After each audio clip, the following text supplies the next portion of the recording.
It appears President Trump had the last laugh as his satirical video mocking President Obama's recent endorsement of former Vice President Joe Biden has garnered more views within hours than Obama's 12-minute address did in the last week. Obama endorsed his former running mate after all of Biden's primary rivals withdrew from the presidential race. The widely publicized endorsement received 10.2 million views since last Tuesday.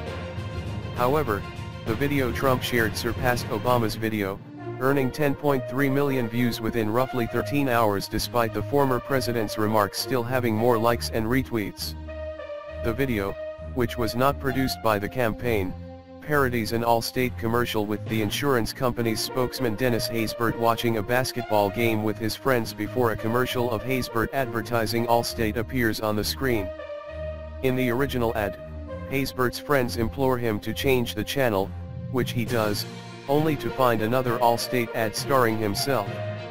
In the video Trump tweeted, "Obama's head is obviously superimposed over Haysbert's, and instead of an Allstate commercial, a fake Biden ad appears on the TV when the basketball game goes to commercial. The kids used to come up and reach in the pool and rub my leg down so it was straight and then watch the hair come back up again," Biden says in the fake ad. "I learned about kids jumping on my lap, and I loved kids jumping on my lap."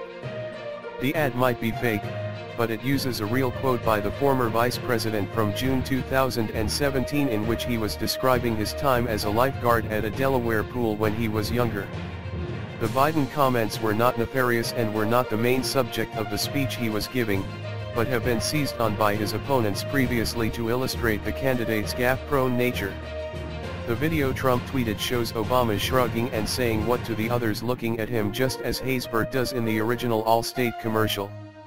Obama offered his formal endorsement to the presumptive Democratic nominee one day after Sen. Bernie Sanders, IVT, who withdrew from the race, offered his endorsement.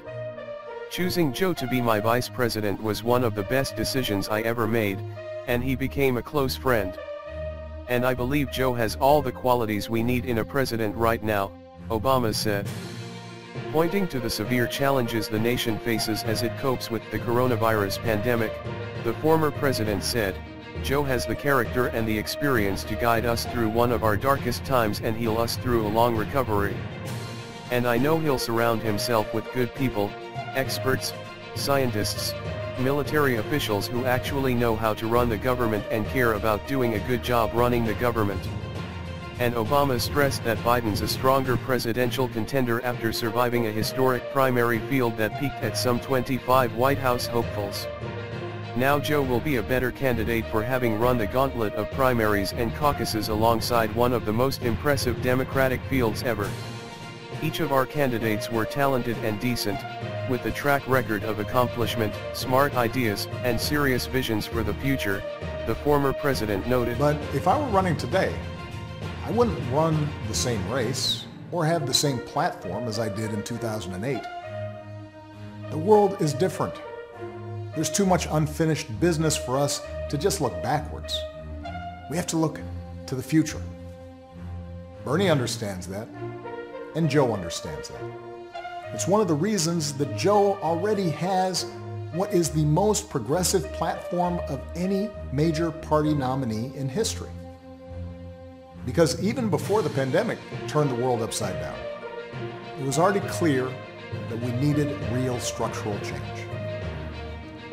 The vast inequalities created by the new economy are easier to see now, but they existed long before this pandemic hit. Health professionals, teachers, delivery drivers, grocery clerks, cleaners, the people who truly make our economy run, they've always been essential.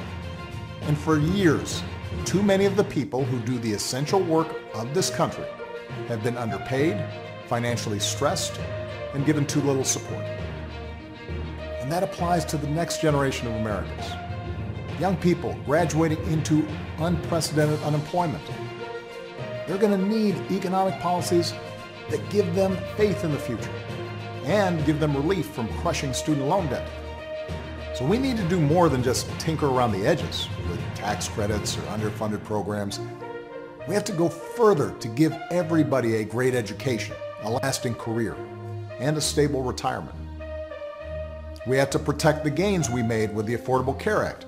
But it's also time to go further. We should make plans affordable for everyone, provide everyone with a public option, expand Medicare, and finish the job so that healthcare isn't just a right, but a reality for everybody. We have to return the U.S. to the Paris Agreement and lead the world in reducing the pollution that causes climate change.